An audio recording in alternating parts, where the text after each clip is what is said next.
Ce soir, il y a déjà Tariq Boifia. Bonsoir, Boifia. Ouais, je l'ai bien dit. Non, j'ai l'impression d'avoir bugué. Oui, Yakis, même. T'inquiète. Ça va? Ça va et toi? Très bien. Tranquille? Très Au bien. calme? Impeccable. Ouais. Yakis, c'est beau comme nom ça. C'est beau, hein? Daniel, comment ça va, Daniel? Monsieur Ça Daniel? va très bien, merci de l'invitation. Tout On ça, a déjà vu, je sais pas si les gens se rappellent. Je suis d'une fois, ouais. Une fois. Ouais. Je suis pas encore un habitué, deux fois peut-être. On mélange de la Russie à chaque fois. L'inénarrable. L'inénarrable. Faut le dire d'un coup sinon t'y arrives pas. L'inénarrable. L'inénarrable, vas-y répète. L'inénarrable. L'inénarrable, l'inénarrable. L'inénarrable, irrénérable. C'est un exercice pour le théâtre. Le fabuleux Youssef Boussouma. Comment ça va, Youssef? Ça Bonjour fait à longtemps, vous. j'ai l'impression que ça fait Ben super oui, longtemps qu'on ça t'a pas fait vu. très longtemps, hein. C'est vrai. Hein, en forme, les cheveux coupés et tout, bien, Fait élégant, aller. comme d'habitude. Beaucoup de choses à dire. ce Sourire soir. chez Praled, ouais. Ouais. Beaucoup de, On va- beaucoup de choses à dire, On, ouais. on va discuter tous ensemble. Et enfin, Yazid Arifi. Bonsoir Yazid. Moi j'ai pas de Toi aussi, micro. ça fait un petit moment. Ouais, ça Ouais, fait un on a moment. que 4 micros, je suis désolé. Donc. D'accord, Ça va, c'est c'est Mousse qui écoute à côté, me disait qu'est-ce que c'était. Yazid, comment ça va? Ça va et Ça fait un toi? moment aussi. Hein. Ouais, ça fait longtemps, ouais, ça fait longtemps. Mais en Ouais, tout ça- cas, bah, c'est bien, on a pas mal de choses à se raconter là. Ouais, je pense. Et, écoutez, C'est vu cool. que le temps presse, on va rentrer dans le vif du débat. Donc, ça va se centrer beaucoup sur les résultats des législatives. Et donc, je vais poser la question fatidique, la première question, et on va faire un tour de table. Beaucoup de choses à déballer. Ouais, maintenant, on peut y aller. Les élections sont passées, donc on va y aller. Plus de calcul et tout. On va parler franc jeu. Je sens que là, il y a Daniel aussi qui là est. Il s'est contenu pendant 2 mois. Il est là en mode, c'est bon. Maintenant, je peux Oui, mettre des mais patates. sauf qu'on entend déjà parler de dissolution et à nouveau des élections. Alors c'est une Alors oui, catastrophe pour moi. Catastrophe. Donc, mais on va voir. Alors, la première question que j'aimerais vous poser, est-ce que pour vous, on peut parler d'une victoire ou d'une défaite? En fait, quel est votre sentiment après les résultats d'hier? On va commencer avec. Tu veux commencer comme ça? Non, dans ce sens-là, oui. D'accord. Bon bah, Yazid. du coup, en fait, D'accord. La, vas-y. la consigne, c'est de pas parler longtemps, c'est ça? Ouais. Bah, Ok. on va essayer de gérer. Mais Ouais, c'est voilà, ça. déjà. Ok. Bon, je vais essayer de rester discipliné pour pas faire dans tous les sens. Bah, l'enseignement principal, c'est que, comme prévu, Macron n'a pas la majorité et qu'on est du coup dans un contexte d'ingouvernabilité du pays. Mais ça, on s'y attendait un petit peu quand même après le résultat du premier tour. Donc ça, c'est pas vraiment une surprise. Après, la vraie surprise, effectivement, enfin la surprise. Ce qui ne manque pas quand même de nous frapper, c'est la taille du groupe RN là. On est quasiment à 90 députés RN. C'est quand même un franchissement de seuil encore là. Hein. Et ça vient aussi quand même corroborer la thèse selon laquelle le Rassemblement national commence quand même à bien s'ancrer en profondeur. Parce que le mécanisme de la législative avec le scrutin majoritaire à 2 tours, etc., c'était un frein historiquement pour le FN qui, en 2017, avait eu à peine 8 députés. à peine 8 députés. Donc là, 11 fois plus de députés. Hein. C'est quand même En incroyable. 2012, on en avait 2. Ils en avaient 2 en 2012. Et à la proportionnelle, ils en avaient eu 35. Donc là, là, c'est la première fois qu'on a 35, autant de députés 35. RN. En proportionnel. Victoire de Très, Marine très Le loin, Pen, hein. très loin. On n'arrête pas Sans la d'enterrer. proportionnelle. Et si Sans- j'avais la donc, en proportionnelle fait- aujourd'hui, vous imaginez? Donc c'est marrant parce que du coup on se retrouve dans une disposition qui ressemble quand même étrangement à une proportionnelle avec un scrutin majoritaire. C'est vrai que là pour le coup l'exploit de Macron il est quand même à saluer. Apparemment, je me suis dit- Ils ont plus de députés qu'en proportionnel strict. C'est possible, Ils ont plus de députés qu'en proportionnel, apparemment. Ouais. La proportionnelle, ils auraient moins de députés. Possible. Je me Pas suis détruit le coude. Faut Excuse-moi, vas-y. Donc en fait bon là c'est le principal enseignement parce qu'après sur la NUP je pense qu'on va avoir une discussion à part sur le sujet. Moi je suis un peu déçu effectivement du nombre d'élus. Enfin je m'attendais quand même à ce qu'il y ait un peu plus de députés que ça. Je lisais tout à l'heure que ça s'est joué à très peu de choses sur beaucoup de circonscriptions.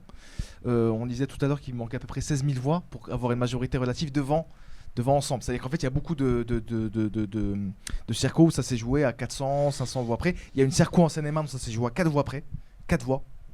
Ouais. Donc là, pour le coup, je pense que la NUP, elle a été pas mal désavantagée par C'est n'importe quoi ce mode de scrutin. le mode de scrutin. Et puis le fait que les macronistes qui ont été sortis au premier tour, ils n'ont pas donné de consigne de vote clair. Ça fait et... très 4ème République. Là. Ouais, c'est clair. Donc en fait, moi je pense que ce qui est important à avoir comme en tête pour les militants un peu comme nous là, les militants un peu antiracistes et qui sont un peu déter, c'est l'ampleur de l'arc d'extrême droite dans ce pays. Parce que donc on a eu droit quand même à 10 jours de extrême droite et extrême gauche, c'est la même chose. LFI c'est des antisémites. L'anarchisme qui apparemment Islamo-gauchiste, devenu une insulte tout ça. maintenant. Il y a une équation qui est établie par la droite bourgeoise qui est qu'en gros l'extrême droite Merci, et l'extrême Phil gauche c'est pareil. Et puis on a aussi dans nos rangs des types, on parlait tout à l'heure de Roussel, qui on sort à peine du scrutin et qui sont déjà en train de nous expliquer que la NUP a atteint son plafond de verre. Sachant qu'il avait eu un salut républicain qui lui avait été adressé par Darmanin 3 jours avant le scrutin. Bénédiction. Moi j'aimerais bien qu'on se concentre sur ça, sur l'ampleur en fait et le niveau d'ancrage de l'extrême droite dans le pays et sur le niveau d'exigence qu'on doit avoir pour lutter contre ce fléau dans les 5 prochaines années. On va parler de Roussel, les gens. On va parler de Roussel. Youssef, à toi. Victoire, défaite.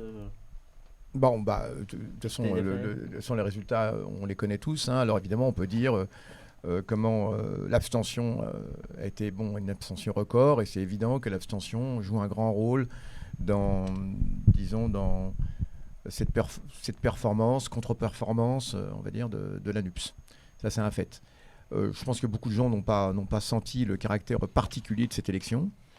L'élection, malgré tout, de tous les dangers, hein, quoi qu'on pense des élections, selon moi, c'est une élection à laquelle on devait participer et compte tenu des dangers, et non pas parce qu'on plaçait d'énormes illusions dans le résultat, mais il est évident qu'il fallait deux choses. D'une part, éviter absolument à Macron, refuser cette majorité à Macron, mais de façon beaucoup plus cinglante encore, puisque là, visiblement, vu son résultat, il va quand même pouvoir raccommoder comment faire un patchwork avec la droite, etc., et pourquoi pas l'extrême droite, et même des transfuges, peut-être même de la gauche. Il va quand même pouvoir raccommoder les choses. Il aurait fallu une défaite beaucoup plus cinglante, ça c'est un fait, et si les gens avaient davantage participé. Deuxièmement, un score beaucoup plus important de la NUPS aurait été souhaitable, parce que ça aurait relativisé complètement le score du RN, et évidemment. Et troisièmement, comment le RN, justement, parlons-en, et ça veut dire quoi? Ça veut dire que le RN, on va dire le RN s'incruste dans la vie politique du pays. Mais ce sont les idées du RN, parce que le RN est l'expression simplement d'idées racistes qui ont... alors merci Mitterrand, parce que c'est quand même grâce à lui que ces idées ont été banalisées.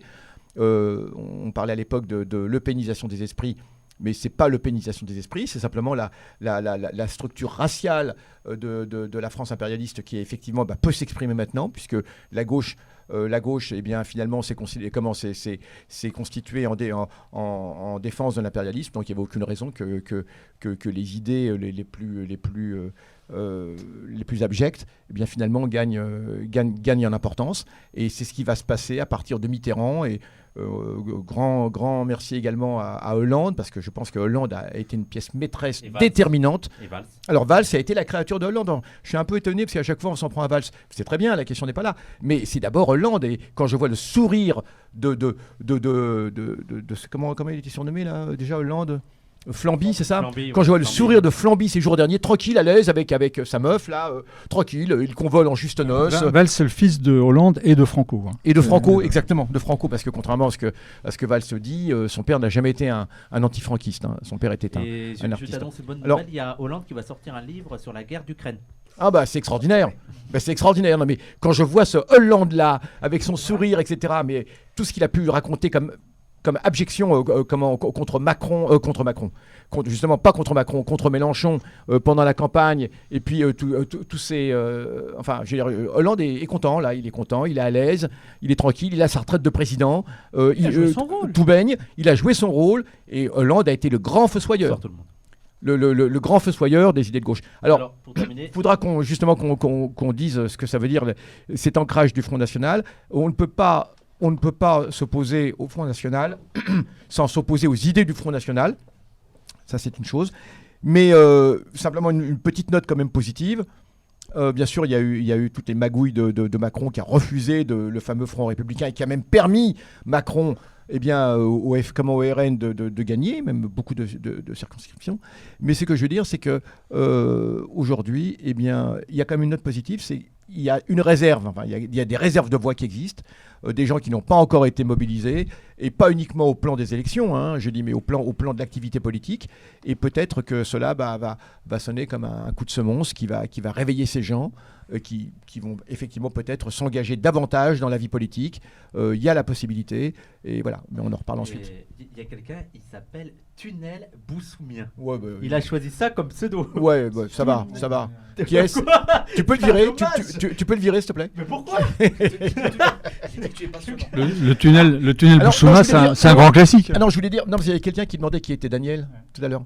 Ouais. Daniel, il faut dire que Daniel est, Blanc sérieux, c'était. voilà, qui fait très sérieux. Daniel, c'est d'abord un grand militant que nous avons l'honneur de connaître, avec qui nous avons l'honneur de militer, et qui a été le principal animateur du collectif. Pas le principal, mais un des animateurs Oh, arrête. Oh là Du là. collectif. Alors, vas-y, Sur dis-le toi-même. les politesses. du collectif Ni guerre ni état de guerre, Voilà. qui, D'où on voit l'importance aujourd'hui, qui parce aurait que- bien son utilité aujourd'hui, mais qui, comme par hasard, mais peut-être le hasard fait bien les choses, a disparu à la veille de cette guerre qui est en train de monter en Europe. Ouais, c'est Non, c'est Très- bon, on très l'entend bien. curieux. On l'entend très bien. Eh ben, à toi, Daniel. Donc merci de l'invitation, parce que c'est militant qu'on a croisé aussi dans le collectif, hein, notamment toi, etc. Alors moi, merci, mais d'autant plus merci que je suis toujours un petit peu gêné de commenter l'actualité électorale, puisque j'ai toujours beaucoup de mal à participer aux élections. Et pour moi, ce qui est le plus intéressant pour moi, je pense, c'est de partir d'un point de vue justement extra-parlementaire pour essayer d'analyser ce qui se passe et c'est une banalité ce que je vais dire, mais enfin tout le monde a souligné qu'on atteint la fin d'un certain régime là, c'est-à-dire que le régime présidentiel, semi-présidentiel, semi-parlementaire, avec ses élections, un scrutin majoritaire à 2 tours, il arrive à bout de souffle là. Et donc, on a effectivement une chambre qui est dite ingouvernable. Mais moi, je pense que si elle est ingouvernable, c'est qu'il y a des raisons plus profondes et que j'aimerais soumettre à votre sagacité et au débat, qui est que, comme toute élection, l'élection, c'est une machine une machine d'illusion. C'est une machine à tourner le dos à la réalité. Mais dans cette élection-là en particulier, il me semble qu'il y a 2 points où l'élection a été très très loin dans le déni de réalité. Le premier, c'est l'abstention. Et je vais dire pourquoi. Parce que l'abstention, tout le monde se plaint de l'abstention. Hein. C'est comme ça, entre le thé et le gâteau, dans les salons de l'Assemblée nationale, mon cher, l'abstention, c'est un péril de la démocratie, tout ça, etc. Mais on s'en occupe pas trop. C'est-à-dire que ça soulage bien des... Voilà, bien, justement, moi j'ai l'impression qu'on s'occupe mais pas trop de l'abstention, elle signifie... L'abstention, elle signifie 2 choses. La première, elle renvoie en fait en négatif l'image de ce qu'est l'élection, ce qu'est devenu l'élection. Je parle ici surtout de la Ve République, parce qu'on peut discuter de la 4e, de la 3e, c'est encore autre chose. Mais du moment où l'État impérialiste est arrivé au sommet de sa gloire, la Ve République avec De Gaulle, 58, etc. Donc l'élection, c'est le signe d'un champ politique que vous diriez champ politique blanc, je serais assez d'accord avec ça, qui est qui est clôturé sur ses jeux et ses enjeux. Hein. Mais vraiment, et cette clôture, elle suppose d'écarter les classes populaires de la machine électorale. Et quand on regarde l'abstention, c'est exactement ça. C'est vraiment les classes populaires et surtout le prolétariat le plus exploité, et dans sa partie blanche et dans sa partie indigène, la jeunesse, en particulier la jeunesse populaire, qui ne va pas voter. Aujourd'hui, c'est 26 millions de personnes. Donc on a un vote en fait censitaire. L'élection aujourd'hui, c'est un vote censitaire. Et j'irai même plus loin. Je pense que c'est la traduction de ce qu'est vraiment aujourd'hui la manière dont le prolétariat est organisé dans l'impérialisme. Quand Lénine il parlait de la scission du prolétariat, pour moi, le vote aujourd'hui, la manière dont le vote est organisé, avec cette abstention qui touche les couches les plus exploitées du prolétariat, elle traduit en fait cette division du prolétariat entre les couches supérieures qui vont participer à ces élections, dans lesquelles il faut montrer patte blanche, qui est pour moi une machine à fabriquer l'union sacrée avec l'État impérialiste, et puis de l'autre côté, des classes qui sont totalement exclues de ça. Donc ce premier, on pourra développer, mais j'y vais à coup de hache là. Ce premier déni... C'est plutôt court là, parce que voilà. ton premier point est assez long. Mais deuxième déni, qui pour moi explique le fait que cette chambre est ingouvernable, c'est qu'on a depuis 6 mois des politiques qui tournent le dos complètement à la réalité, au réel. La réalité aujourd'hui, il y a 3 éléments qui la composent, hein, mais je ne développerai pas plus, hein, plutôt on dira après. C'est la guerre, c'est l'économie de guerre, et c'est les contraintes financières, c'est les taux d'intérêt. Tous les programmes politiques aujourd'hui ne peuvent être appliqués que s'ils tiennent compte de ces 3 éléments. Or, pendant 6 mois, on a complètement tourné le dos à ça, et ces questions, elles vont surgir. Simplement à Satori, en visitant le salon de l'armement, Macron dit la France est entrée dans une économie de guerre et nous devons nous organiser parce qu'elle va durer, mais c'est comme s'il n'avait rien dit. C'est-à-dire qu'on continue à parler de pouvoir d'achat, retraite et compagnie, alors que tout dépend de cette question. Bon, donc cette manière de tourner le dos au réel, qui est le réel de ce que représente le peuple qui ne va pas voter, le réel qui est la situation, etc., j'arrête là-dessus, pour moi, c'est ça qui fait qu'il y a une chambre ingouvernable. On ne peut pas gouverner, on ne peut pas assumer quoi que ce soit si on est à ce point-là dans le déni des réalités sociales et de classe. Voilà. Alors, est-ce que vous m'entendez bien là, les gens? Dites-moi si vous m'entendez bien. Je vais essayer de parler fort parce que moi j'ai le micro qui marche pas trop. Je ne sais pas si Christophe peut m'augmenter un petit peu. On va discuter de tout ça aussi, de l'abstention, parce que moi j'ai quand même l'impression que, au contraire, on n'a rien fait pour favoriser la participation. On a tout fait pour, et notamment c'est pour ça que le RN n'a pas fait de campagne. C'est pour ça que Macron et ensemble a été très discret. J'ai l'impression que, et comme tu dis, ils savent que c'est les classes populaires qui ne vont pas voter. Ils savent que c'est les catégories qui vont voter NUPS qui ne vont pas voter. Et moi, ce qui m'hallucine, c'est que les gens encouragent à gauche, encouragent à l'abstention, alors que, au contraire, il aurait, malgré tous les critiques qu'on a à faire sur le système électoral, on aurait eu intérêt là à encourager la participation. Tariq. En fait, c'est qu'il y a parfois des forces de gauche qui sont à contre-courant de l'histoire. Alors, bien dans le micro. Oui. C'est que des fois, il y a des forces, disons, de gauche ou émancipatrices qui vont... Alors là, on t'entend pas du tout. Pardon? Ah, c'est bon? Marche pas, donc je pense qu'on va le mettre de côté. Ouais. Non, je veux dire que des fois, on a l'impression, pour reprendre ce que tu disais, qu'il y a certaines forces de gauche ou émancipatrices qui sont un petit peu à contre-courant de l'histoire et qui ne savent pas déceler, qui ne savent pas comprendre comment, dans un moment particulier, un moment de l'histoire, une élection, avec tous les défauts qu'elle a, et je suis le premier à être très critique vis-à-vis du processus électoral, de ce qu'il induit et du système de représentation, en cela qu'il est aussi un processus de dépolitisation, qui contribue aussi à éloigner, à fracturer le lien entre les citoyens et les élus. Mais dans l'élection actuelle, en tout cas dans la dynamique, moi c'est ce qui m'intéressait véritablement, dans la dynamique que ça pouvait enclencher en termes de lutte sociale, en termes de lutte politique, en termes de lutte écologique, etc. Donc c'était ça qui me paraissait, moi, le plus important et le plus crucial, et ce qui véritablement donnait en quelque sorte un sens à ces élections-là. Évidemment que le gouvernement et les classes dominantes ont aucun intérêt à que les classes populaires non seulement aillent voter, mais surtout se politisent. Et je pense que c'est ça aussi qui leur a fait en quelque sorte peur. C'est qu'on a vu des classes populaires que l'on considère soit comme amorphes, soit comme barbares, s'intéresser à tout un tas de sujets, prendre en main leur destin, entrer dans la scène publique. Je veux dire, évidemment qu'il y a des symboles, mais une personne comme Rachel Keke, bon, il y a quelque chose où on se dit, bon, il y a des gens qui sont femmes de ménage, etc., et qui prennent la parole et qui s'investissent dans l'arène politique. Donc, quand j'entends des gens de En Marche dire, mais il faut aller voter, évidemment qu'ils sont complètement hypocrites et qu'ils n'ont aucune envie que les gens aillent voter. Ça, c'est un point. Le deuxième point, vous parliez tout à l'heure du Rassemblement national, c'est vrai qu'il faut se dire quand même que non seulement ils s'implantent très bien dans ces bastions historiques, c'est-à-dire le nord, la Moselle et le sud de la France. Il a toutes les Pyrénées-Orientales, l'Aude, l'Hérault, donc ce qui est quand même énorme. Et surtout, moi, ce qui m'a vraiment interpellé, c'est qu'il commence à avoir des circonscriptions à l'ouest de la France, l'ouest Aquitaine, qui généralement est plutôt bourgeoisie libérale, etc. Et je pense que c'est dû aussi au fait que, et je trouve que c'est un chiffre qui est très évocateur et qui dit vraiment à quel point il y a une accointance entre le macronisme et le lepénisme, c'est que 72% des électeurs d'En Marche se sont pas déplacés pour aller faire barrage, je dirais, au Front National. 72%, c'est énorme. Dans 53, je crois, Non, en général, les électeurs sont Oui, 72%. non, en fait, mais ce que voulait dire Youssef, c'est que dans 53 situations sur 61 ou un truc Oui. comme ça, Ensemble n'a pas appelé à faire barrage.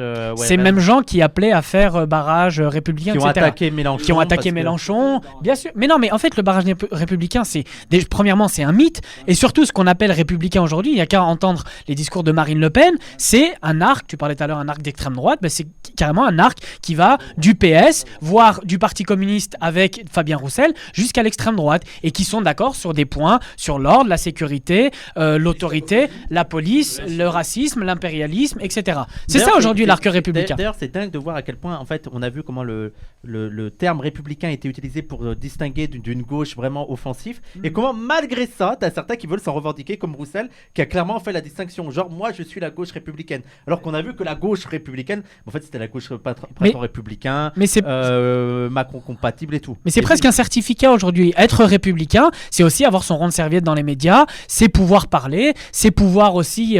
voilà, et Roussel d'ailleurs, il a son certificat de républicanité, il est adoubé par tout le spectre politique, Borne a dit qu'il fallait voter pour lui, c'est l'ami de tous les journaux républicains, réactionnaires, Marianne, Causeur, etc.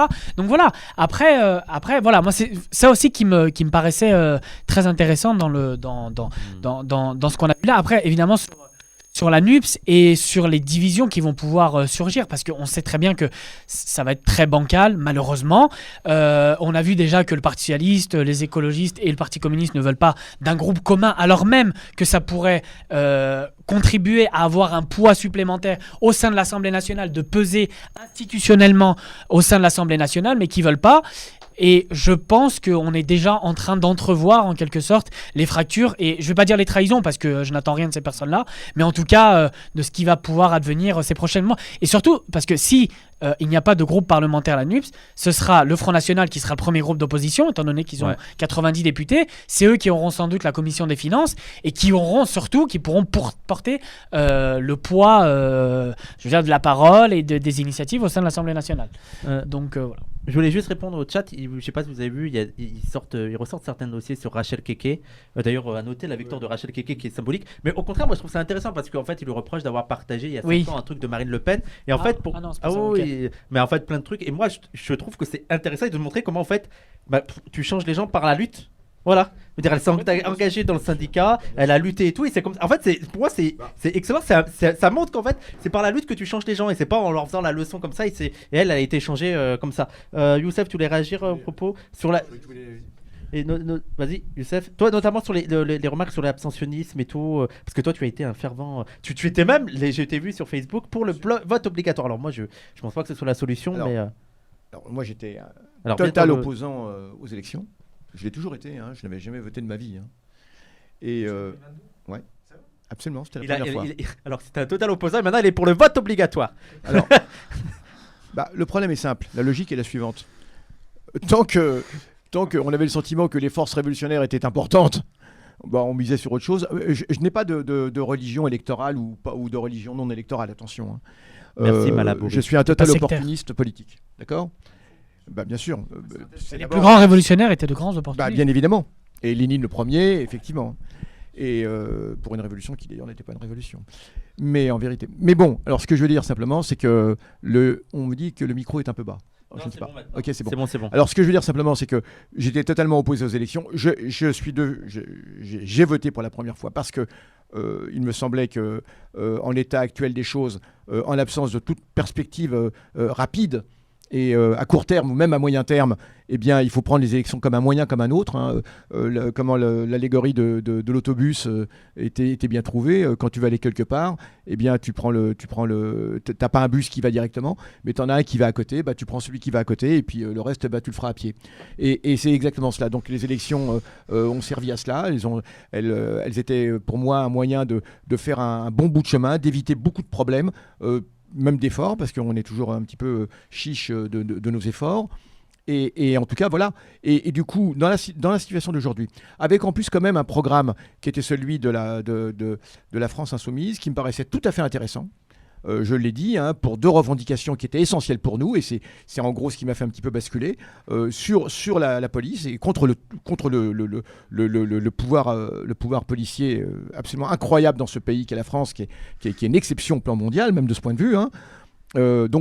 Contre la toute-puissance de la police, et puis contre l'islamophobie, qui était quand même quelque chose de remarquable. Pour la première fois, un homme politique, Mélenchon, dénonce l'islamophobie, assume même plusieurs années plus tard, et je trouvais que là, ça valait vraiment la peine, et que si on passait à côté, voilà, c'était n'importe quoi, et qu'il fallait absolument...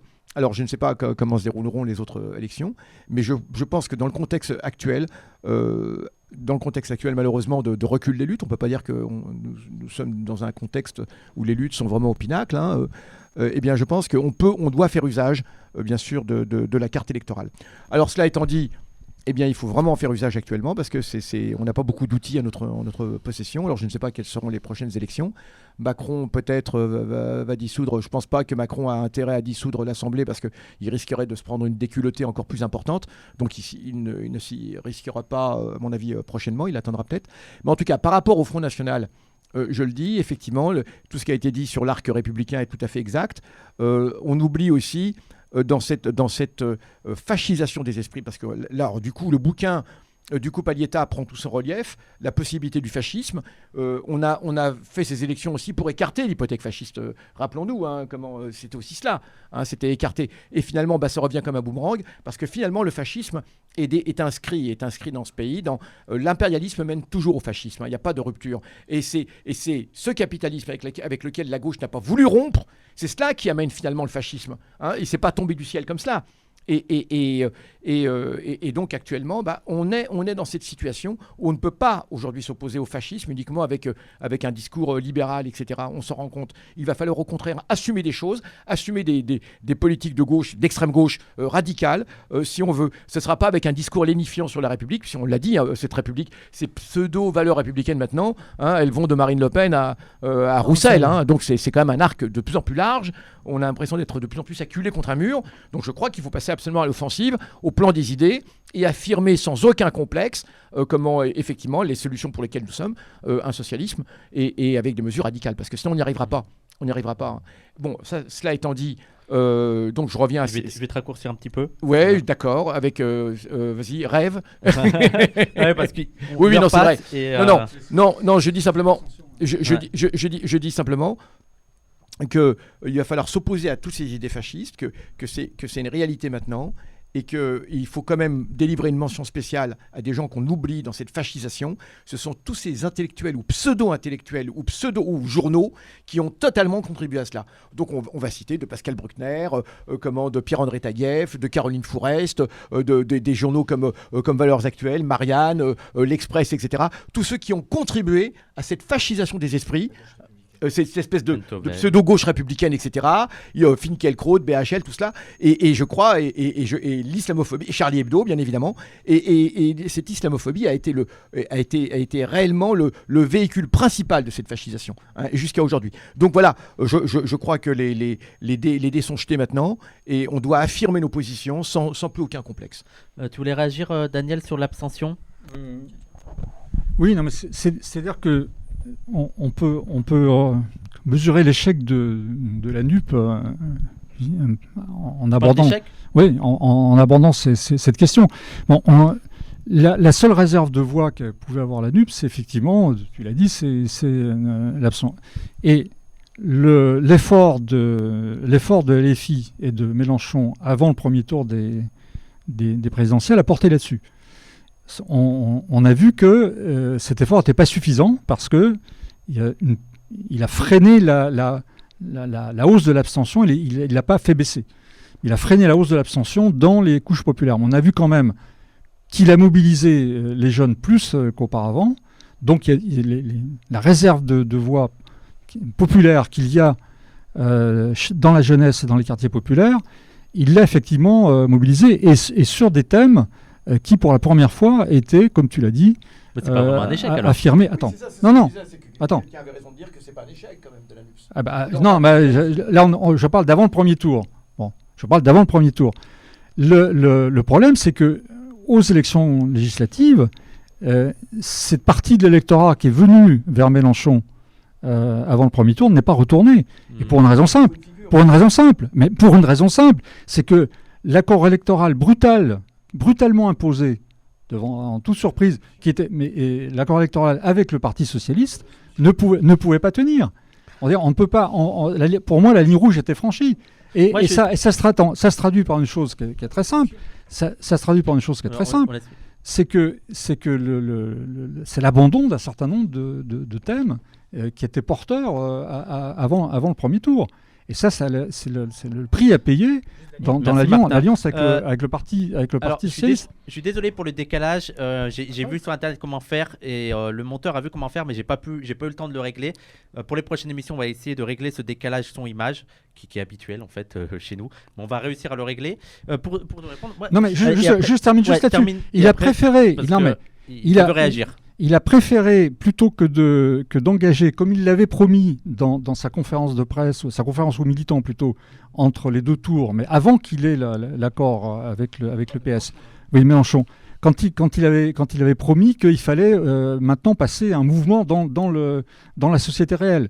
Il fallait accompagner cet élan du premier tour par un mouvement, etc. Il dit qu'il faut s'appuyer sur le Parlement d'Union populaire, etc. Bon, en fait, ils ne l'ont pas fait. Ils l'ont même saboté, si tu veux. Moi, j'ai des exemples concrets où c'est ça qu'il aurait fallu faire. Et seulement ça, jamais le PS n'aurait toléré ça dans son accord. Donc, il a privilégié un accord électoral dont on voit aujourd'hui qu'il a duré 24 heures. Déjà aujourd'hui, il fait une proposition, en 24 heures, elle est déjà flinguée. Bon, tout le monde le savait, ça. Bon. Oui, ça il a privilégié un accord électoral qui a permis au PS de garder quasiment le même nombre de députés qu'il y a 5 ans, alors qu'il était en déroute dans l'élection présidentielle, au prix de concessions, à mon avis, mortifères. Donc, l'abstention, il a eu, simplement, en conclusion, l'abstention, il a réussi à la freiner, à la juguler en partie au premier tour, mais plutôt que de continuer dans cet élan qui est le seul porteur, il a fait un retour en arrière qui est mortifère pour la gauche, pour toute la gauche. Alors, je vais laisser répondre après, mais juste, moi je trouve que tu surinterprètes l'effet du PS dans l'abstention. J'ai pas l'impression, alors je pense que ça déçu des gens, mais j'ai pas l'impression que ce soit vraiment ça qui a provoqué l'abstention, notamment dans les classes populaires et tout. Je trouve que c'est plutôt une abstention de la part des militants, ça serait une raison qu'on trouverait chez les militants. Et moi je trouve qu'on est assez sévère sur le rôle de la NUF par rapport à l'abstention, parce que, cette abstention, elle est causée par tellement d'années et d'années. L'élection législative, elle est pensée pour qu'il y ait de l'abstention. Elle est pensée pour qu'il y ait de l'abstention. Il a quand même réussi à politiser les législatives. Voilà, de réussir à politiser. Ça, c'est un coup de force d'avoir réussi à poser un débat. Mais aussi, c'est dû à des années de rupture avec la gauche que, pour moi, on ne pouvait pas s'attendre à qu'en 2 mois, même pas 2 mois, on provoque une participation de ouf. C'était trop demandé à Mélenchon, surtout quand, au contraire, dans le sens inverse, il y a l'État, il y a le gouvernement, et il y a même les autres forces politiques, notamment le RN, qui ont tout fait pour que il n'y ait pas une grande participation parce qu'ils savaient qu'ils avaient intérêt. Donc je trouve que, après on peut toujours faire plus, hein. Moi je suis d'accord qu'on peut toujours faire plus et tout, mais voilà, je trouve que c'est assez sévère de dire que c'est un échec. Tariq. Non, mais c'était juste pour dire, oui, par rapport à ce que disait Daniel, je pense pas que l'accord avec le PS, sur lequel je suis extrêmement en critique et très réservé évidemment, pour des questions névralgiques, mais aussi avec Écologie Les Verts, sur la question de l'OTAN, sur la question de l'Europe, sur tout un tas de questions qui me paraissent absolument fondamentales et qui vont se fracturer à l'Assemblée nationale sur les réalités. Et d'ailleurs, je pense véritablement que Macron jouera sur ces divisions et qu'il n'aura pas de mal pour faire voter certains textes dans un esprit européiste ou dans un esprit atlantiste pour l'union sacrée, pour la guerre par exemple, pour allier à sa cause cette gauche moche, je ne sais pas comment on peut l'appeler comme ça. De ce que tu disais, Daniel, parce que tout à l'heure tu disais, et quelqu'un l'a fait remarquer, que cette chambre est ingouvernable. En fait, elle va être gouvernable. Excuse-moi, merci à Krone qui a fait un raid avec 365 personnes. Merci, bienvenue tout le monde, installez-vous. Merci. On est en train de parler, de faire le débrief sur les élections. Merci et merci Krone. Je pense que si on parle d'ingouvernabilité, il peut certes y avoir ingouvernabilité au vu de l'explosion des forces au sein de l'Assemblée nationale, même si Macron saura s'appuyer, comme je le disais, sur une partie de la gauche et sur la droite. Et encore une fois, si la droite l'a dit, il n'y aura pas de coalition, il n'y aura pas de pacte, etc., ça reste un parti de l'ordre. CLR, ils seront évidemment totalement contre toute forme de désordre dans la société. C'est un parti de l'ordre et il fera en sorte que, bon an, mal an, le cours du système continue. Par contre, pour qu'il y ait ingouvernabilité, il ne faut absolument pas se reposer sur une ingouvernabilité institutionnelle au sein du Parlement. Si ce n'est pas suivi d'en bas, s'il n'y a pas une ingouvernabilité d'en bas, de par la rue, de par les mobilisations sociales, de par la poursuite du travail entamé pendant l'élection présidentielle sur les questions d'antiracisme, sur les questions de police, sur les questions d'islamophobie, si on ne rend pas ingouvernable la France par en bas, en haut, ça ne changera pas. En haut, ça ne changera pas. Le problème, c'est pas que la France soit ingouvernable. Le problème, c'est qu'il y ait une alternative. Oui, bien Parce sûr. qu'on peut très bien, bien sûr. le pays peut très bien traverser une période de tension extrêmement. D'ailleurs, je pense que le pays va traverser une période de tension vive. D'autant plus qu'il y a l'hypothèque de la guerre dont Daniel. Mais quand je parle de Dieu, je dis juste une ingouvernabilité affirmative, c'est-à-dire qui débouche sur quelque chose de constructif avec un rapport de force qui permet à cette gauche-là de l'emporter dans les urnes et aussi dans la rue. C'est ça que je veux dire. La bonne nouvelle, c'est que c'est d'abord dans les situations de crise que la solution apparaît, évidemment. Donc la crise n'est pas forcément une mauvaise nouvelle. Le pays va traverser une période de crise. La crise de régime. Alors, Daniel Absolument. a dit la crise de régime est une bonne nouvelle. Oui. Les possibilités, c'est ça? Oui, bien sûr. Mais je me demande, c'est toujours dans les périodes de crise que les situations ont changé. Par contre, la mauvaise nouvelle, c'est la guerre. Parce que en situation de guerre, on a rarement aussi d'évolution. D'ailleurs, ça a été dit maintes et maintes fois par les premiers marxistes et par la les révolution russe. Justement, Lénine disait on ne peut pas faire la guerre et la révolution en même temps. Oui, mais donc c'est bien en période de guerre qu'il y a eu. Alors en même temps, la guerre. Il disait soit la guerre amènera la révolution, soit la révolution empêchera la guerre. C'est transformer la guerre impérialiste, d'accord, en guerre à l'impérialisme. Mais il y avait un rapport de force quand même qui était différent à l'époque aussi. Bien évidemment. Non, mais bien on sûr. pense à l'époque, les socialistes pensaient qu'à la faveur de la guerre 14-18, eh bien, on allait voir s'effondrer, on allait pouvoir justement contester le système capitaliste et l'impérialisme. Et effectivement, malheureusement, il y a eu l'union sacrée, il y a eu tout cela à cause de la trahison, entre autres, de certains socialistes. Alors, en tout cas, dans la France, ça a été un des plus grands viviers de ces socialistes bidons. Alors, ce que je veux dire simplement, c'est qu'en même temps, ça c'est une bonne nouvelle. On va avoir un pays en crise, mais ça va être l'occasion. Moi, je suis assez malgré tout optimiste, encore une fois. C'est que l'AFI, certes, n'a pas fait le plein comme on l'aurait espéré, mais il va quand même y avoir plus de 140 députés. C'est pas rien, malgré tout. Dans ces députés, alors évidemment, on n'a pas de grandes figures comme, et c'est vrai que Mélenchon manque, il aurait fallu qu'il se présente, mais on va quand même avoir une masse de jeunes qui vont arriver, qui vont faire leur classe. Il y a Boyard, il y a Quatennens, il y a Rachel Keke, il y a quand même il y a Bompard dans les figures. Et dans les jeunes, c'est vrai qu'il y a une nouvelle génération. Et il y a une nouvelle génération qui va peut-être donner un élan, de grands espoirs, un élan, qui va apprendre aussi. C'est pour ça que je ne suis pas complètement. Mais d'autre part aussi, je veux dire, les choses vont aussi peut-être se passer. Alors c'est vrai que les luttes sont encore à un niveau assez bas. Voilà. Donc en tout cas, de ce point de vue, il faut rester tout à fait optimiste. C'est pas uniquement les élections, c'est les élections et les luttes, évidemment, les luttes concrètes. Mais encore une fois, je crois que Daniel a eu raison de le signaler, je crois qu'on n'insiste pas assez. Si la guerre se développe, ça va ruiner tout cela. C'est-à-dire que l'importance d'un mouvement anti-guerre est absolument fondamentale aujourd'hui. Alors, malheureusement, on l'a vu, Daniel, et tu peux en parler beaucoup mieux que moi, le collectif anti-guerre n'a pas réuni tous les espoirs que l'on pensait. À l'extrême gauche, non, on a même une extrême gauche qui est carrément belliciste, qui est d'accord, le NPA, j'invente rien, le NPA est d'accord pour qu'on livre des armes, etc. À partir de là, c'est vraiment catastrophique. Voilà, mais l'urgence d'un collectif anti-guerre est absolument aujourd'hui fondamentale. Et on va voir aussi à l'Assemblée comment ça va se passer, parce que bientôt on va avoir des choses qui vont se voter. S'il y a la guerre, ça doit être voté cette fois-ci. C'est pas la petite intervention au Mali, ça doit être voté à l'Assemblée. Il y a une loi en préparation. Oui, il y a des choses en préparation. On va voir le rôle des Verts. On n'a pas vos micros, Bon, en tout cas, je tiens à dire que je suis tout à fait optimiste de ce point de vue. On a des réserves énormes, pas uniquement de voix, mais il y a toute une jeunesse dans ce pays, je suis sûr, qui est totalement opposée aux idées du FN et qui est totalement, même à mon avis, beaucoup plus proche de nos idées. Et il ne faut pas se fier uniquement aux appareils politiques, des catis. je crois qu'il y a aussi une demande de nouvelles politiques de la part de toute une partie de ce pays. Je lis juste le commentaire du Brucdu qui a raison. Plus les partis de Polynésie, Guadeloupe, Martinique, Guyane, qui vont apporter un autre regard et un poids pour un discours anti-impérialiste non blanc. C'est une victoire, ça, surtout s'ils arrivent à travailler ensemble pour influencer la NUPS. C'est vrai que dans les Antilles et tout, dans les territoires outre-mer, il y a eu un vrai succès. Tu voulais réagir, Yazid? Oui, alors moi je voulais dire il y a plusieurs choses qui sont dites là. Moi sur la question de l'inflation, l'abstention. Sur la question de l'abstention, ouais, je pense que c'est important aussi de revenir sur le fait qu'il y a une tendance lourde qui est à l'œuvre depuis quand même un moment. Au moins depuis 2002 sur les législatives, on a une participation qui est structurellement basse. Ça a été pensé comme ça, c'est le scrutin pour que ce soit plus ou moins une formalité pour le président nouvellement élu et qu'il puisse en fait travailler tranquillement. Je trouve quand même que on n'insiste pas suffisamment sur ce calendrier électoral qui dit quand même beaucoup de choses sur le degré de maturité démocratique du pays. Parce qu'en fait, ce qu'on est en train de dire quand on dit ça, c'est que concrètement, les présidents successifs là, qui sont élus depuis 2002, en fait, ils comptent sur le fait qu'ils vont avoir un parlement atone, un parlement où il ne va rien se passer. Et donc que le pays va être organisé, grosso modo, autour du bon vouloir de 3-4 personnes. Ce qu'on a très bien vu d'ailleurs pendant la crise du Covid. En fait, ça tournait autour de Conseil de défense. Voilà, c'était qui? C'était Macron, voilà, c'était Véran, il y avait Castex.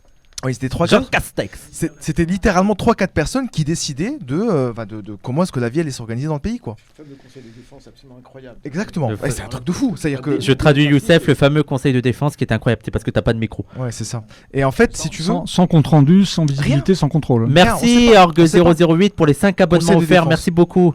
Merci et merci NCGA pour l'abonnement.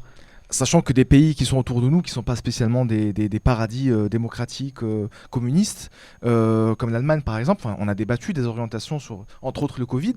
Et il y a une tradition démocratique qui est beaucoup plus ancrée qu'en France, quoi. Et c'est ça que j'aimerais bien qu'on perçoive. Et ça fait partie aussi de cette crise de régime dont on parle. C'est que vraiment, je pense qu'il y a quand même beaucoup de gens qui commencent à être un petit peu saoulés de participer à des élections pour au final que en fait, leur voix ne soit pas spécialement entendue par les gens qui se succèdent au pouvoir. À la faveur aussi de d'une brutalité. Enfin, on a un régime très brutal aussi. Enfin, ça, il faut bien en prendre conscience. Et on en prend conscience quand on voit aussi les réactions que ça génère chez nos voisins. On n'a pas assez parlé de ce qui s'est passé au Stade de France entre les élections aussi. Hein. Ça a été quand même très marquant de voir des étrangers qui se font matraquer. Et qui les étrangers, c'est les Anglais. Hein. Les Anglais. Parce que les gens vont voir les Noirs et les Arabes. Donc je précise, là on parlait des Anglais. Justement, c'était des Blancs. Et on en a parlé. Voilà. Tu vois, on en a parlé. C'est pas les étrangers, c'est les Anglais quand même. Pas on en a parlé. Étrangers. Et ça a provoqué une crise diplomatique. Enfin, je veux dire, on en est arrivé à des degrés de brutalité dans ce pays qui sont quand même assez incroyables. Donc c'est tout ça qui amène à l'arrivée à ces situations de crise de régime qu'on ne peut que saluer. Je suis d'accord. Merci la psychothèque. Maintenant, je pense que c'est important aussi de ne pas perdre de vue que quand bien même on peut avoir plein de réserves sur le dispositif électoral, le degré de dynamisme du mouvement social en France et plus globalement dans le monde occidental m'amène à être quand même un peu humble et à me dire que c'est quand même un outil qu'on a entre nos mains qui évidemment ne doit pas être fétichisé. Ça va pas tout résoudre, mais croire qu'on va pouvoir s'en passer, moi je crois que c'est être très optimiste. C'est-à-dire que moi j'ai encore en tête que en 2010 on faisait des manifs contre la réforme des retraites de Fillon, on était 10 millions dans la rue. On était des millions dans la rue. Et il n'y a pas une virgule du texte qui a changé. Alors, 10 millions de personnes, on ne les mettra plus dans la rue. J'ai dit 10 millions, mais on n'était peut-être pas 10 millions. 10 millions, on c'est était, beaucoup 10 millions. 10 millions, c'était 68. On était 3-4 millions, ce qui est énorme déjà. 10 milliards. Non, 10 millions, c'était 68 plutôt.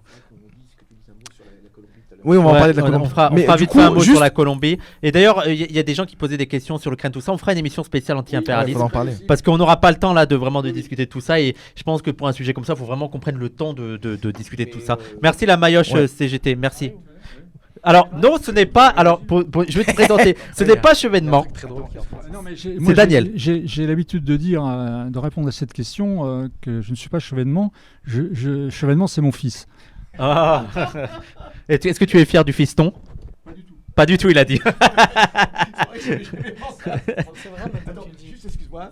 Oui, il y a un art de Il chevauchement. y a quelqu'un qui a posé une question, je réponds. Oui, monsieur Besancenot, lors de il est parti en Ukraine, il est revenu d'Ukraine, il était avec le mouvement Ensemble en Ukraine, pas Ensemble de Macron, hein, le vrai mouvement Ensemble.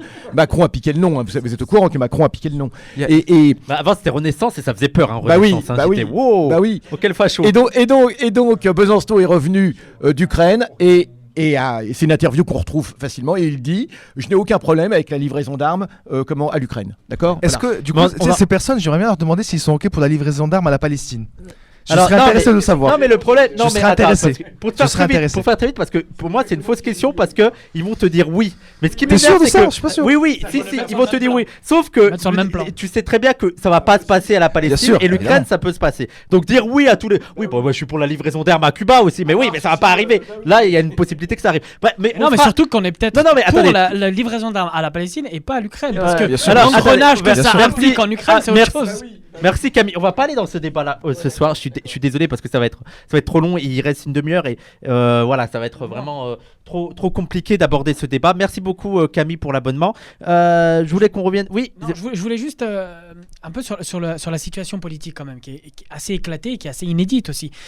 Moi, il y a un concept de Gramsci qui parle beaucoup de crise d'hégémonie et que je trouve très opérant pour comprendre, je ne sais pas si vous êtes d'accord, mais que je trouve très opérant pour comprendre l'enchaînement de la situation MT. actuelle, avec quand même une Merci pour crise ton live. économique très forte, avec voilà, et une crise qui est en train de toucher tous les domaines de la société et qui touche véritablement le système politique aujourd'hui, qui est complètement éclaté et qui n'est plus à même de répondre et une crise de ce qu'il appelle du bloc historique sur lequel s'était appuyé la bourgeoisie et le néolibéralisme depuis une quarantaine d'années, qui est en crise, qui n'arrive plus, élection après élection, à se renouveler, à se valider, et on le voit aujourd'hui avec Macron. Et quand on voit par exemple que des personnes issues quand même des classes moyennes supérieures vont voter Mélenchon, ça dit quand même quelque chose de la désaffection aussi d'une partie de cette bourgeoisie intellectuelle qui est communément, qui devrait normalement courir derrière Emmanuel Macron et qui rechigne aujourd'hui à contester ce système et se rallie derrière Mélenchon. Donc je trouve que ça aussi, ça peut... Là aussi, tout à l'heure, tu parlais d'affrontements, etc. Mais ça peut aussi déboucher sur des crises, sur des affrontements.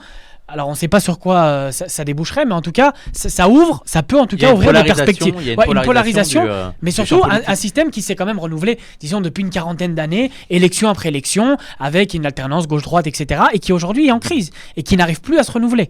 Et qui sans doute fera appel à l'extrême droite au moment où véritablement il pourra plus tenir et je pense que le RN dans ce sens-là est une très bonne chose pour le système en place. Daniel. Oui, cette crise de l'hégémonie, on peut montrer, la traduire comme ça, c'est qu'en fait la masse de la population, enfin en tout cas en ce qui concerne ce que moi j'appelle la classe ouvrière, c'est-à-dire des ouvriers, employés, techniciens, en gros, 75% du salariat. Bon, n'adhère pas au capitalisme, n'adhère pas. Donc le problème n'est pas là pour nous. Oui, il y a une vraie critique après c'est les non, réponses à apporter. Et la meilleure preuve, c'est que Le Pen est obligé de faire du social. Alors, excuse-moi, Ouais. 2 secondes. Merci beaucoup Moël Metz qui a pris un abonnement de 6 mois pour 6 mois d'avance. Donc merci beaucoup, merci. Excuse-moi. Et c'est pour ça que là, je pense qu'on est un peu à la croisée des chemins. C'est-à-dire qu'un état de crise de régime qui est à bout de souffle, on le voit très bien, une désaffection, enfin une non-adhésion de la masse de la population aux valeurs de ce régime, malgré une tonitruante propagande nuit et jour des médias. Bon, on voit qu'il n'y a pas d'adhésion, mais là on est au pied du mur. C'est-à-dire que la question, c'est de savoir, avec 90 députés RN à l'extrême droite, donc une possibilité de prise de parole qu'ils n'ont jamais eue. Ça va amplifier l'effort que fait la classe dominante pour dire aux gens, vous n'êtes pas content du système, mais c'est de ce côté-là qu'il faut regarder. Si vous êtes révolté, allez regarder du côté de l'extrême droite, mais surtout pas d'extrême gauche, qui est beaucoup plus dangereuse, qui est ceci, qui est cela, etc. Donc c'est à nous de démontrer que la solution, elle est de ce côté-là. Ouais. Et de ce point de vue-là, c'est là où je pense qu'il y a eu un petit bug qui est intervenu entre présidentielle et législative. C'est que pour moi, la seule solution d'articuler, parce que je ne suis pas anti-électoraliste primaire. Bon, Juste secondaire. L'élection piège à con, ça me plaît pas du tout.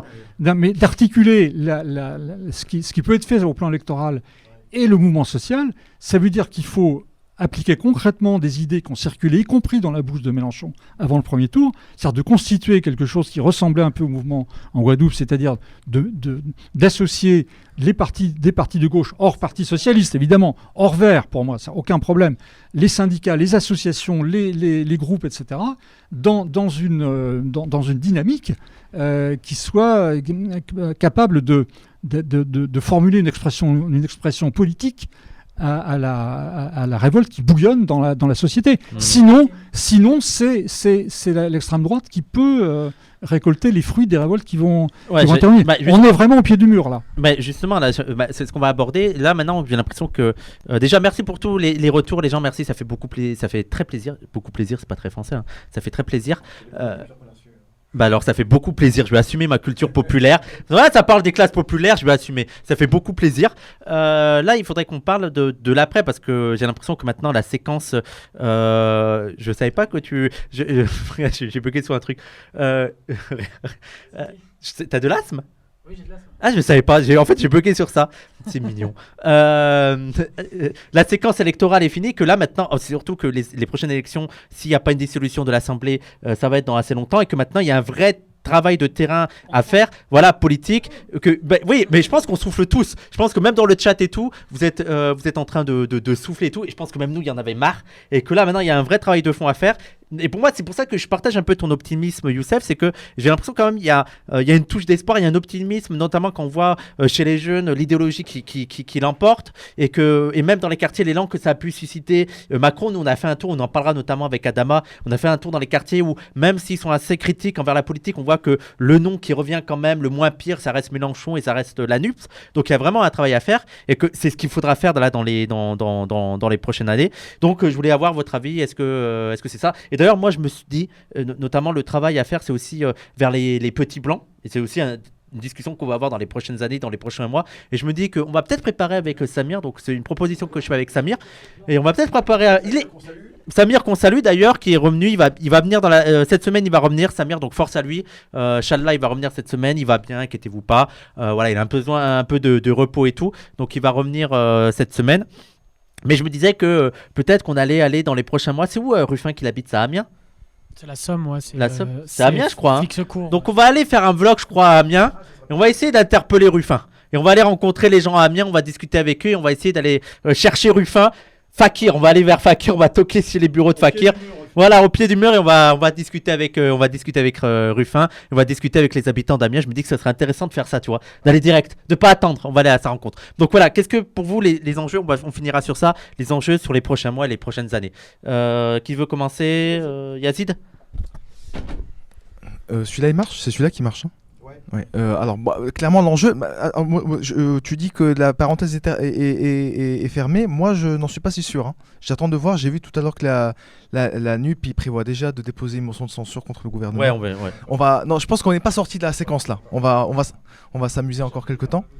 Après, bon, c'est clair qu'à un moment donné, il faut aussi commencer à penser à autre chose. Merci pour l'abonnement. Ce qui serait bien, c'est qu'en fait, ne se reproduisent pas en 2022 les erreurs qui ont été faites en 2017. Là, je parle typiquement de la France Insoumise. Moi, j'ai le souvenir très précis de discours de Mélenchon en 2017, 2018, 2019 sur la nécessité d'avoir un mouvement qui soit gazeux, qui soit pas démocratique, qui soit un mouvement qui, grosso modo, tourne autour de la personne de Mélenchon, des élus. Donc à l'Assemblée nationale et ensuite au Parlement européen, mais que globalement en fait on ne se dote pas de la structure qui permette aux militants de s'exprimer, de peser sur la ligne en fait. Et d'ailleurs c'est ce qui avait donné aussi à un moment donné un mouvement qui était assez bizarre dans le sens où on retrouvait dans le même regroupement des mecs comme Kuzmanovic et Daniel Obono. C'est-à-dire en fait si tu essaies de faire des synthèses improbables entre des personnes qui n'ont rien à voir. Kotarak, voilà, tu vois. Passé au Front National. Exactement. Ça donne des phénomènes quand même assez improbables. Et ça, je pense que c'est justement lié au fait de vouloir faire tourner. On en parlait vendredi de ça. Vouloir trop faire tourner en fait la mécanique militante autour d'une figure, ça fait qu'effectivement derrière le mouvement il est très atrophié et tu te retrouves avec des militants alors qui sont médiocres pour beaucoup d'entre eux et tu peux te retrouver avec des gens. En fait, tu es toujours dans la crainte du malentendu. Moi, le nombre de gens que j'ai entendu faire des procès en islamo-gauchisme à Mélenchon après avoir voté pour lui en 2017, ça indique quand même qu'il va y avoir un besoin vraiment de structurer un mouvement de fond, quoi. Un mouvement de fond. En sortant de la question électorale. Enfin, je dirais qu'il va falloir aller chercher les gens autrement que dans le cadre d'une campagne pour les convaincre d'aller voter. Il faut faire quelque chose de beaucoup plus. Non, mais justement, juste pour répondre à ça, on en parlait l'autre fois. Je pense que cette campagne présidentielle où Mélenchon a pris des positions extrêmement courageuses, et récemment encore sur la police, sur l'islamophobie, sur le racisme. Il faut aussi se rendre compte peut-être que Mélenchon cache en partie la forêt. Cache en partie la forêt de tendances au sein de la France insoumise, très blanche, aussi républicaine. Je pense à Corbière, je pense à Chikirou, etc., qui font leur rentrée à l'Assemblée. Mélenchon qui sera plus là. Même Ruffin, etc. Ouais, voilà. Katnas, mais encore Katnas, mais bon, petit à petit en train de changer. Il change et surtout il essaye de pas trop aller non plus sur ses. Voilà, il y a cachotte. Merci beaucoup.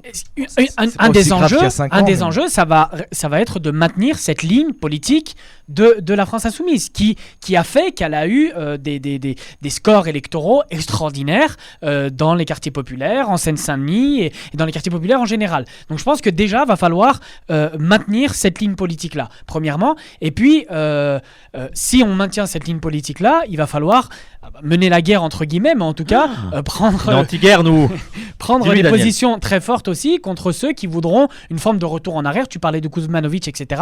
Et on sait que la gauche et les militants insoumis, ou en tout cas les militants qui viennent de cette gauche-là sécrètent aussi ce genre de militants imbus d'une idéologie républicaine, laïcarde, et qui surtout sont parfois pas du tout prêts à assumer des positions sur la police tue, etc. Donc je pense que ça va être un point fondamental. Vas-y, si tu veux. Alors, voilà.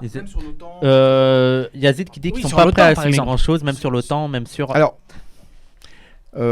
juste un mot, mais peut-être que Daniel, on pourra en dire un mot tout à l'heure au chapitre des choses quand même positives, c'est la CGT. Ça aurait été bien que tu dises juste après, si tu me permets. Mais qui a fait une déclaration par rapport à la guerre en Ukraine. Voilà. Ouais.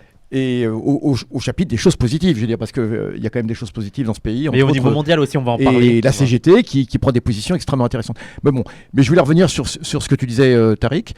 Et effectivement, l'idée, oui, effectivement, il y a beaucoup de critiques sur la France insoumise. Bon, il y a une chose d'abord, c'est que la France insoumise n'est pas un mouvement complètement homogène au plan idéologique. On n'est pas avec un parti communiste qui avait une idéologie marxiste qui est précise, avec un objectif, dictature du prolétariat, etc. Voilà, beaucoup de choses sont inventées.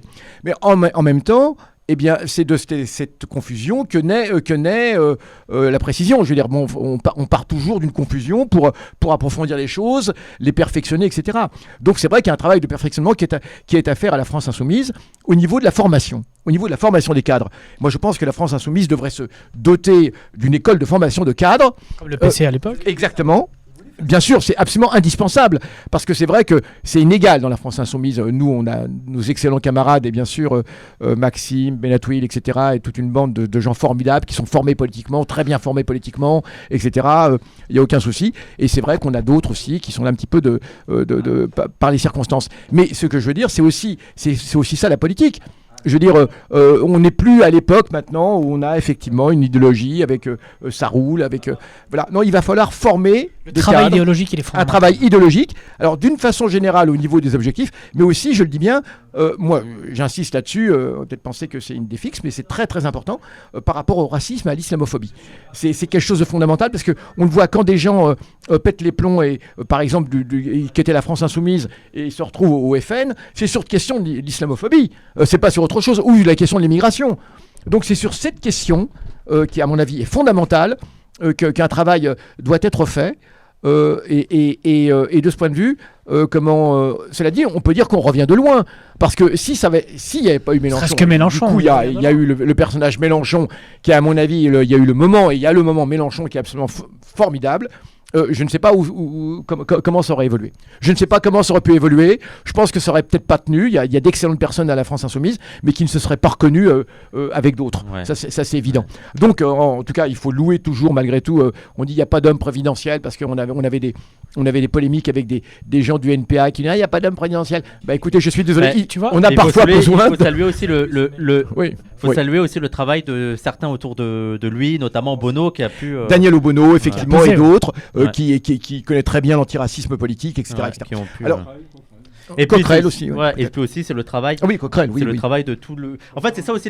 En fait, le lien entre les instituts, les élections et ce qu'on appelle le militantisme de terrain, c'est que aussi Mélenchon était poussé à se positionner sur ces questions parce que nous-mêmes, on s'est organisé, on a fait des manifestations, Alors, on a été en nombre. Et pour, c'est ce que je voulais dire justement, c'est que dans tout cela, se fait aussi, est rendu nécessaire l'émergence d'un courant antiraciste politique. Alors je ne sais pas qui, et anti-impérialiste bien évidemment, réhabiliter l'anti-impérialisme, expliquer ce qu'est l'anti-impérialiste, tu as tout à fait raison, la question de la guerre, tu vas peut-être pouvoir en dire un mot, et puis ce que c'est que l'antiracisme politique, parce que tout mouvement de gauche ne pourra avancer que si il le fait conjointement avec des mouvements dans les quartiers qui soient parfaitement au fait de ce qu'est l'antiracisme politique.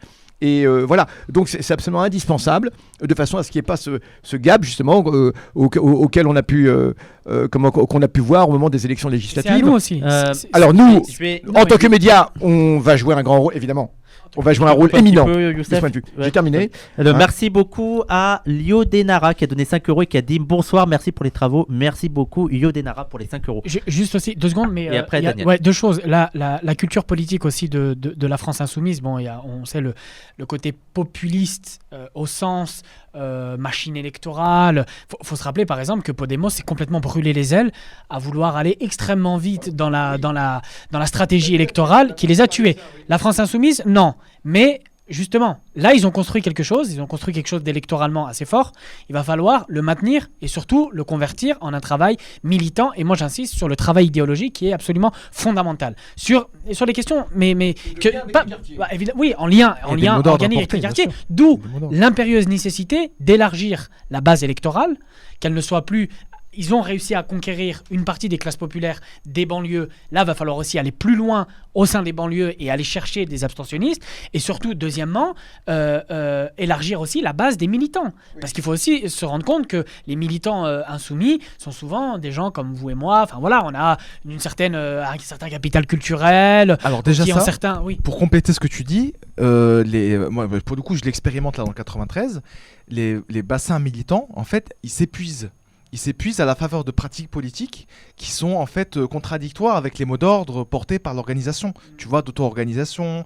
Typiquement, quand tu parachutes des candidats le jour d'une législative sur une circo où il y a déjà des gens qui avaient été désignés par les militants locaux, bah, tu contribues à ce que les gens en fait se disent mais ces mecs-là, ils se moquent un peu de nous, quoi. Tu vois. Donc, c'est typiquement sur ce genre de sujet-là que en fait tu perds les gens. Alors que franchement, tu vois, sur un territoire comme le nôtre là, on pourrait avoir des dizaines, des centaines de militants. Moi, je sais que tu vois sur Aubervilliers-Pantin, en 2017, avant les élections législatives, tu as un mouvement qui était très fort et qui s'est subitement tari du fait de l'imposition d'une candidature aux législatives qui n'était pas du terroir, quoi. C'est sur ça que ça va jouer aussi, tu vois. Il suffit pas juste de dire qu'on va aller chercher des militants. Encore faut-il les respecter derrière, tu vois. Parce que si derrière, ils se retrouvent eux à en fait être les petites mains qui vont aller coller, afficher, ce qui ne veut pas dire que c'est pas bien de coller, afficher, mais en fait, il va falloir trouver un moyen de s'organiser pour que ces personnes aient toute leur place, tu vois. C'est juste pour compléter sur l'histoire des militants. Créer une temporalité. On va terminer avec. Ouais, Daniel, on va terminer avec ça. Il y a aussi conclusion, un dernier mot aussi, Tariq, mais Daniel sur la CGT. En conclusion, oui, mais je vais en dire un mot, parce que c'est articulé À ce qu'il a envie de dire. à nos. Il articule, Daniel. C'est articulé, voilà, aux perspectives qu'on peut avoir. Le pendant de la clôture du système électoral sur lui-même, hein, ce petit jeu du monde blanc qui laisse de côté les classes populaires. La condition de ça, c'est que les classes populaires ne puissent pas s'organiser de manière autonome. Et ceux qui ont tenté de le faire, vous en avez payé le prix fort, vous savez à quel obstacle Là, il parle du pire. vous adressez.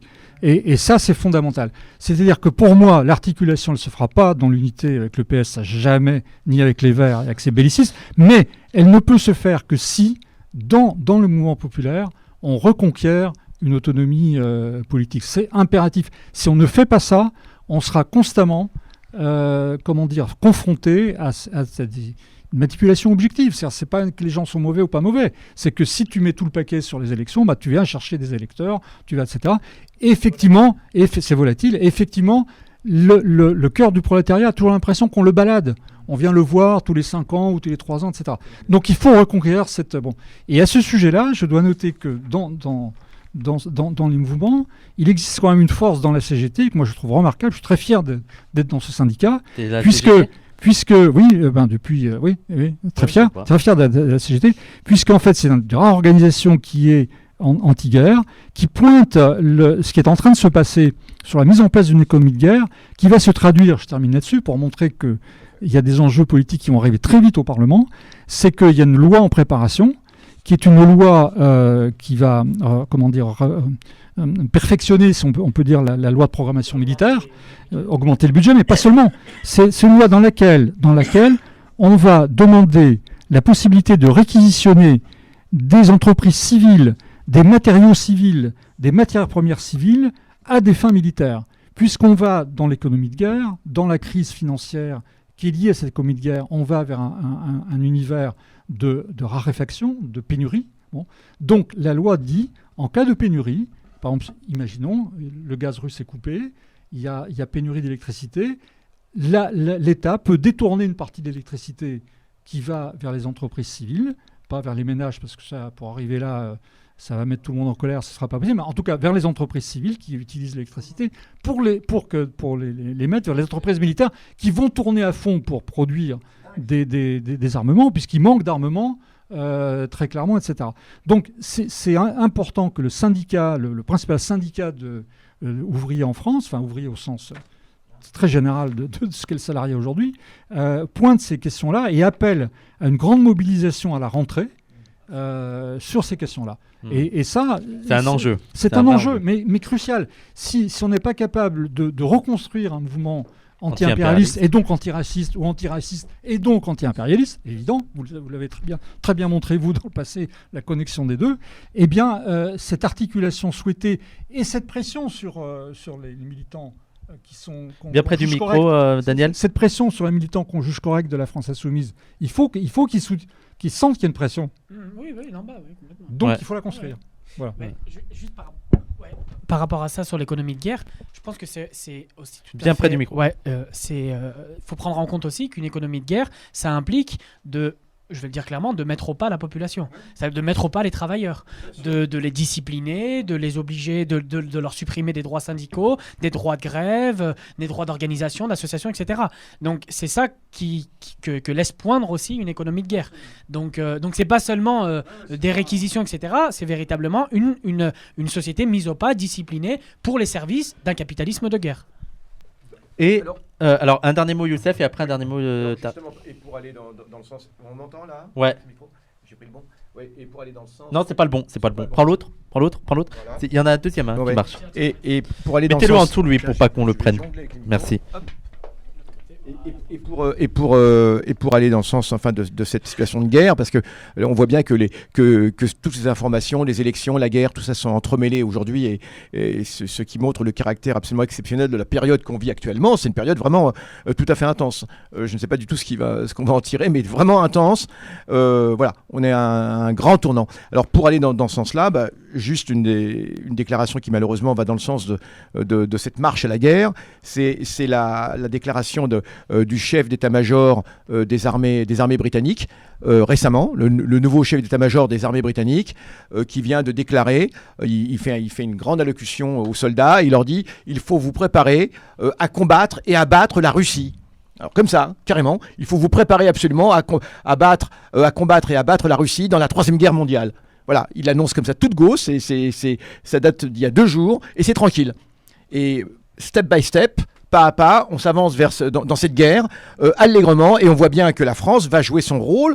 Alors, Macron, à un moment, paraissait un petit peu en réserve par rapport à cela. On dit qu'il ne voulait pas aller à Kiev pour pas jeter de l'huile sur le feu, etc. Mais en fait, il préparait ça pour l'entre-deux tours. On l'a bien compris. C'est dans l'entre-deux tours qu'il va à Kiev, histoire d'arranger ses affaires électorales et à jouer oui, avec le succès que l'on a eu. Mais ça veut dire que Macron, quand il faudra y aller, il va y aller. Et il y va sensiblement. La France va livrer actuellement 6 autres nouveaux canons César. Et donc voilà. Donc ce que je disais, c'est que je demande, donc je parle sous le contrôle de monsieur Wissem, et je dis peut-être une émission sur la guerre plus étoffée, ce serait tout à fait bienvenu actuellement dans les circonstances. Ouais. Oui. Colombie ? Je suis d'accord. Colombie pour terminer. Ouais, non, je voulais juste terminer sur une belle note d'espoir quand même que en Amérique latine, ça nous vient toujours de là-bas. Hein. La boussole, c'est le sud. Hein. Oui. Le sud toujours qui nous sauve. Non, mais la Colombie, donc, qui vient de basculer. Voilà. Exactement, on est ni de droite ni de gauche. Alors, je les traduis parce qu'ils ne voient pas qu'ils n'ont pas de micro. Ils ont dit on n'est pas de gauche, on est du sud. On est ni de droite ni de gauche. Ni de droite ni de gauche, on est Ce du que sud. disait Chavez un jour, notre nord, c'est le sud. Ouais. Et non, donc la Colombie qui vient historiquement de basculer à gauche, excusez-moi, basculer à gauche avec la formule Gustavo Petro, oui, qui est un ancien guerrillero, et Francia Marquez. Tu sais de quel guérilla il est? Non. Alors, tu n'as pas de micro si tu veux poser des questions, s'il te plaît. Emi 19, non, c'est ça, Emi 19, le M19, ou alors les FARC, ou alors... ouais.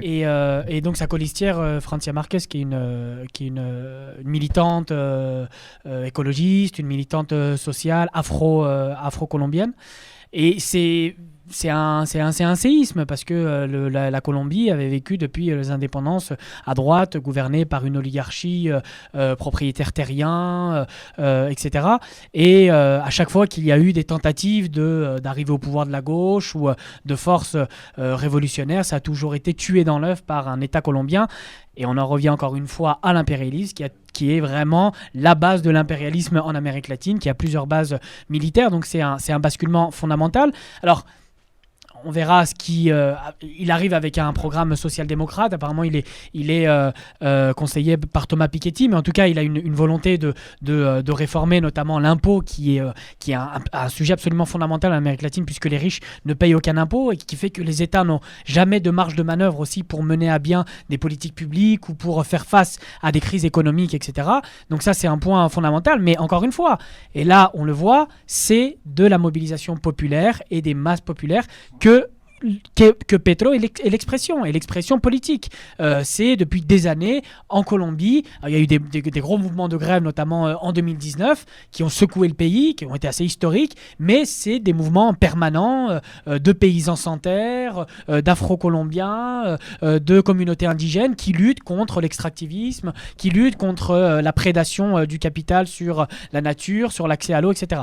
Donc c'est un tournant symbolique. Après, évidemment, que le rapport de force n'est absolument pas en faveur de ce nouveau président, étant donné que la droite est très puissante et surtout qu'elle n'hésitera pas, les États-Unis, et qu'elle n'hésitera pas à s'appuyer sur les narcos, sur l'État narco-paramilitaire en Colombie qui est extrêmement puissant et qui n'hésitera pas à massacrer, à tout faire pour éviter toute réforme sociale, aussi timide soit-elle. Mais voilà. Voilà, ça bouge, surtout que l'Amérique latine, ces 10 dernières années, avait connu des retours à droite, etc. Là, avec l'élection au Chili et en Colombie, qui sont quand même deux bastions du néolibéralisme en Amérique latine, ça donne, en tout cas, là aussi, ça peut ouvrir des perspectives. Sur quoi ça va déboucher, on verra. Et apparemment aussi en Équateur, puisque Correa est réfugié en Belgique, comme on le sait, mais il a laissé beaucoup de militants très performants, toute une jeunesse militante d'ailleurs, parce qu'il avait formé beaucoup de cadres, Correa, à l'époque où il était président de la République, en Équateur. Et ces cadres actuellement, semble-t-il, donnent beaucoup. On a toute une agitation politique formidable en Équateur, avec de nouvelles figures, j'ai oublié leur nom, mais notamment une jeune femme qui est extrêmement performante et qui tient la dragée haute aux États-Unis. Je veux dire, juste au-delà des configurations nationales, il faut se rendre compte aussi qu'avec peut-être la perspective d'un retour de Lula au Brésil, d'un point de vue géopolitique, ça peut donner un souffle. Bien sûr. Et surtout une sorte de repos à des pays comme la Bolivie ou le Venezuela qui ont été assénés depuis des dernières années, qui ont été isolés, mais qui ont été saignés par les États-Unis et par leurs pantins régionaux. Donc là aussi, ça peut leur permettre aussi d'avoir un nouveau souffle et de faire un certain repos par rapport aux offensives des dernières années. On va faire très vite s'il vous plaît parce qu'il faut qu'on termine. Du pétrole et que Biden est en train de se mettre à genoux pour aller chercher du Venezuela. Mais juste et en dépit de la déception du Chili, je voulais le dire aussi, oui, parce qu'au Chili, il se passe quelque chose qui est pas très positif. Mais même sur des États comme le Brésil ou l'Argentine, avec ce qui se passe en Ukraine, qui prennent leur distance des États-Unis, il y a un ferment qui est en train de monter, et donc c'est vraiment une bonne nouvelle ce que tu racontes là. Eh ben, écoutez, on va terminer sur cette bonne nouvelle. On va faire une coupure de 30 minutes, je pense, pour préparer l'autre émission. Il y a Adama qui est arrivé, là il est à côté. Donc on se retrouve, désolé pour le retard, on a un peu de retard, mais je pense que 21h au plus tard, on arrive juste le temps que je mange un petit peu et tout. Il y a aussi Baf et Nordine et Mousse qui vont venir et on va discuter, on va avoir une discussion avec Adama Traoré. Donc on revient, merci Tariq, merci Daniel, merci Youssef et merci Yazid. Je sais pas si c'est la dernière de la saison. Je pense qu'on en fera une dernière dans 2 semaines. Merci beaucoup Boxer. Je pense qu'on fera une dans 2 semaines. Je fais pas de raid, je suis désolé parce que serait c'est bien trop d'inviter la compliqué. CGT. Hein. Et inviter la CGT. Ouais. Et salut à toutes les amis, à toutes.